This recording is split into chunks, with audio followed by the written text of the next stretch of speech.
అది దేవుని ఆత్మ నడిపింపు. కొన్ని నిమిషాలు మా బాబాయ్ గురించి నాకు తెలిసినంత వరకు నేను చెప్పాలనుకుంటున్నా. కొద్దిగా ఆలస్యం అయితే దయచేసి క్షమించండి. మా బాబాయ్ నతానియల్ గారు చాలా టాలెంట్ పర్సన్ అండి, చాలా టాలెంట్ పర్సన్. 7th నుంచి 10th క్లాస్ వరకు ఎట్ ఎ టైం రాసి పాస్ అయినటువంటి మంచి క్యాపబిలిటీ ఉన్నటువంటి పర్సన్ ఆయన. మా నాన్న పెద్దవాడు, మా బాబాయ్ 3rd పర్సన్, 3వ వ్యక్తి. మొత్తం 5 మెంబర్స్. మా అందరికంటే ముఖ్యంగా మా అత్తగారు ఉన్నారు, మా మేనత్త అక్కడ కూర్చొని ఉన్నారు, మా బాబాయ్ వాళ్ళ అక్క. మేము ఈరోజు ఇక్కడ ఉన్నాము అని అంటే నేను పర్టికులర్గా నేనేమై ఉన్నానో, ఏమై ఉన్నానో అది కేవలము దేవుని కృప ఫస్ట్. అయితే దానికంతటికి కారణము మా బాబాయ్. ఇప్పటి వరకు పరిచర్యలు నేను 5 స్టేట్స్ 5 రాష్ట్రాలు తిప్పాడు దేవుడు నన్ను నేను చూసుకుంటే నా వెనక ఏదీ లేదు.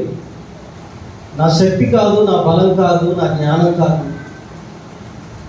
చాలాసార్లు ప్రభు సన్నిధిలో కూర్చొని ప్రార్థన చేస్తున్నప్పుడు మా బాబాయ్ కనిపిస్తూ ఉండేవాడు.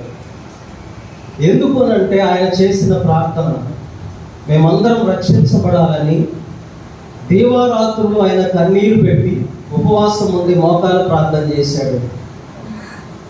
ఆయన ప్రార్థనను బట్టి మేము ఇక్కడ అందరం రక్షించబడ్డాం. మా కుటుంబాలందరం మేమందరం రక్షించబడ్డాం. అయితే మా మేనత్త కుటుంబం ఒక్కటే రక్షించబడాలని మేము ప్రార్థన చేస్తున్నాం. ఈ బాధ్యత మా బాబాయ్ మాకు అప్పగించిపోయాడని మేము ఆలోచిస్తాము, అనుకుంటున్నాం, ప్రార్థన చేస్తున్నాం. మా బాబాయ్ నేను ఇక్కడ జవహర్ భారత్ కాలేజీలో చదువుతున్నప్పుడు అప్పుడప్పుడు ఇంటికి వచ్చి వెళ్తున్నప్పుడు నేను ఎప్పుడు వచ్చినా కూడా ఆయన చిన్న పాక ఉండేది, కింద చిన్న ఇల్లు. ఆ పాకలో కూర్చొని ఇప్పుడు చాపేసుకొని స్తోత్రం అని స్తోత్రం అని స్తోత్రం అని స్తుతిస్తూ ఉండేవాడు. మా ఆంటీ అయితే నేను రాగానే నాకు భోజనం పెట్టి మంచి చెట్లు అన్నీ చూసి పంపిస్తుంది. మా బాబాయ్తో పని లేదండి.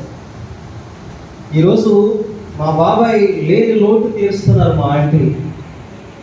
ఎందుకంటే మేము ఇంటి దగ్గర అనుకుంటాం, మా నాన్న, మా అమ్మ, మేమందరం కూడా మా బాబాయ్ లేనప్పుడు కూడా మమ్మల్ని దూరం పెట్టకుండా ఒక స్త్రీ అయి ఉండి 2 చెల్లెళ్ళు మొత్తం సంఘం క్షేమం చూసుకుంటూ, సంఘాలను పోషిస్తూ, సంఘాలను నడిపిస్తూ మా ఆంటీ ఎంతో భారముతో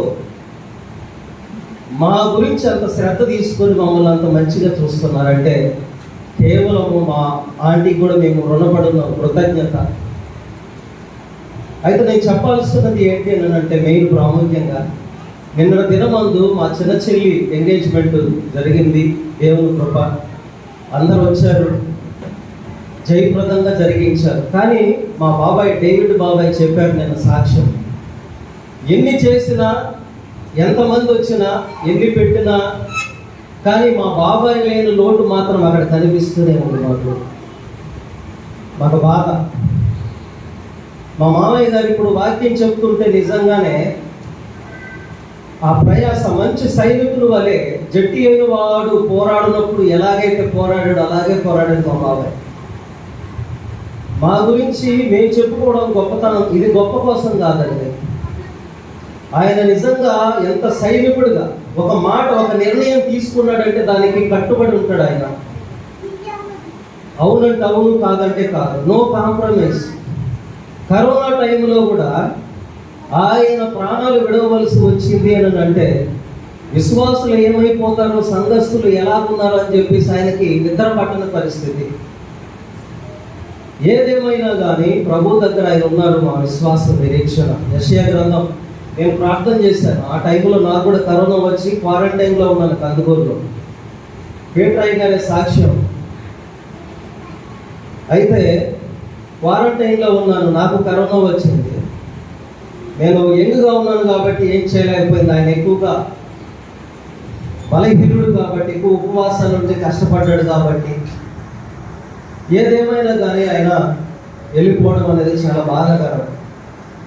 ఆ సమయంలో ప్రార్థన చేసినప్పుడు దేవుడు ఒక మాట చూపించారు. యెషయా గ్రంథం 57వ అధ్యాయం 1-2 వచనాల్లో, భక్తులైన వారు కొనిపోబడుచున్నారు, వారికి నియమించినటువంటి విశ్రాంతి స్థలాలలో విశ్రాంతి పొందుతున్నారు అన్నాడు.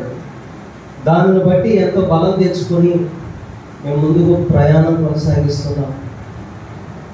మా బాబాయ్ గురించి ఎంత చెప్పినా, ఈ 5 రాష్ట్రాల్లో టోటల్గా ఏపీ, తెలంగాణలో నేను అన్ని జిల్లాలు తిరిగాను మెసేజ్ల కోసం, వాక్యాల కోసం. ఇంకొక నాకు ఉపకారం ఏంటంటే, ఒక మంచి గురువు గారికి అప్పగించాడు నన్ను మా బాబాయ్. సాధు యోహాన్ గారి గురించి మీకు అందరికీ తెలుసు. ఆయన, మా బాబాయ్ నన్ను ఆయనకు అప్పగించి, వీడు మా వాడు, నీ అంత కూడా అవ్వాలని చెప్పాడు.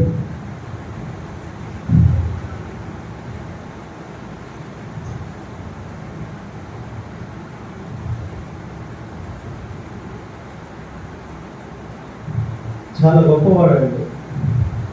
ఆయన చేసిన ప్రార్థన ఎంతో బలంగా మా మీద పనిచేస్తుంది. నేను కుటుంబాలు ఆశీర్వదించబడ్డాను. ఈరోజు నా చదువు, నా ఉద్యోగాలు ఇవన్నీ కాకుండా నేను అన్నీ విడిచిపెట్టి దేవుని కోసం వచ్చేసాను. నా ముందు పెట్టాడు, రే నువ్వు డిసైడ్ అయిపోరా, నీకు టైం ఇస్తున్నా 3 years, దేవుని సేవ లేకపోతే జాబా అని చెప్పాడు. కానీ కొన్ని అనివార్య కారణాలను బట్టి నేను మా బాబాయ్కి చెప్పకుండా నేను సేవకి వెళ్ళిపోయాను. ఏదేమైనా కానీ ఆయన సంతోషించాడు. ఈరోజు నేను బలంగా వాడబడుతున్నా. ఇదంతటికి ప్రతి చోట సాక్ష్యం చెప్తా. నన్ను చూసినప్పుడు, కొంతమంది పర్సన్స్ చూసినప్పుడు అతనిలో ఉన్నటువంటి ఆ ఫ్రీక్వెన్సీ, ఆ పవర్ తెలియకపోవచ్చు, కానీ ఆ క్యాపబిలిటీ, కెపాసిటీ, కానీ అతను నిలబడ్డప్పుడు అతనిలో ఉన్న సామర్థ్యం అనేది దేవుడు వెలికి తీస్తాడు, బయటకు తీస్తాడు. నాలో ఉన్న దానిని దైవత్వ రూపంలో దేవుడు చూపిస్తున్నాడు. దీనికి గల కారణం ఏంటంటే కేవలం వైఎస్ నతానియేలు గారు. దేవునికి స్తోత్రం, మహిమ కలుగును. నేను కాదు. నేను పుట్టినప్పుడు నా పేరు పెట్టింది మా బాబాయ్, మా అక్క పేరు పెట్టింది మా బాబాయ్. మాకు ప్రతిదీ, మా నాన్న వాళ్ళకి కానీ అందరికీ కానీ సలహాదారుడు ఎవరైనా ఉన్నారంటే ఆయన. ఎందుకంటే ఆయన ఒక్కడే చదువుకున్నాడు, మంచి తెలివి కలిగిన వాడు, జ్ఞానం కలిగిన వాడు. ఆయన ఎన్నో కష్టాలు పడ్డాడు, ఇంతటి సేవ చేశాడు. అంత మాత్రమే కాక మేమందరం ఇలాగ ఆశీర్వదించబడి, దీవించబడి ఇప్పుడు ఈ విధంగా పరిచర్యలో కొనసాగుతున్నామంటే గొప్ప ధన్యత. అంతకంటే ముఖ్యంగా ఇలాంటి గొప్ప దేవుడిని మేము సంపాదించుకున్నామంటే కేవలం మా బాబాయే. ఈ credit goes to YS Nathanael గారు.